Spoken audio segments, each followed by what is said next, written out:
Nuwun, assalamualaikum warahmatullahi wabarakatuh. Om Swastiastu, Namo Buddhaya, Salam, salam kebajikan, Bahagia Yuwana, Rahayu, Rahayu, Rahayu.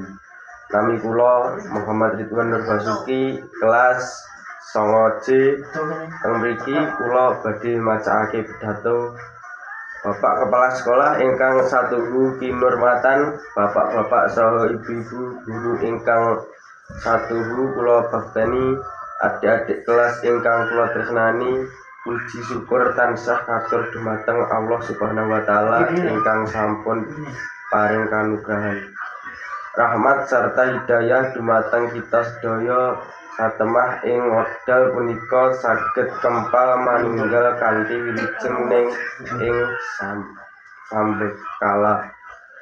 Kadang kula kelas 7 ngantos kelas 9 ingkang kula tresnani, sakedap malih kula sakanca kelas 9 badhe nilaraken pawiyatan SMPN 1 Gandusari punika pramila mbok bilih sadangunipun kula seserawung kaliyan panjenengan sedaya wonten kalepatan saha tindak tanduk ingkang kirang mranani ing panggalih panjenengan sedaya.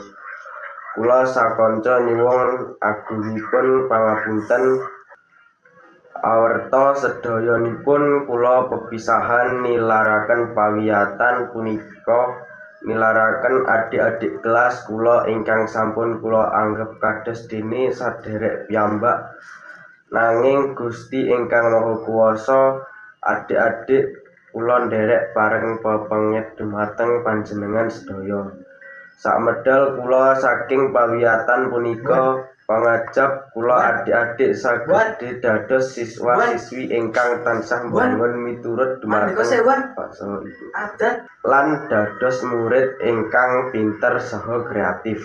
Adik-adik ingkang kula tresnani, kula tansah njurung donga lan pamuji mugi-mugi ingkang taksih wonten ing pawiyatan mriki tansah pikantuk pangayomanipun Allah Subhanahu wa taala. Samanten ugi kula nyuwun donga saha pangestu mugi-mugi kula sakanca saged nglajengaken wonten ing pawiyatan ingkang langkung inggil. Wasana namung semanten atur kula minangka sesulih rencang-rencang kelas 9 sedaya.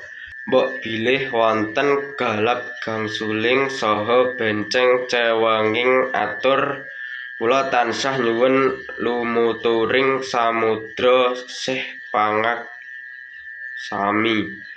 Nuwun. Wassalamualaikum warahmatullahi wabarakatuh.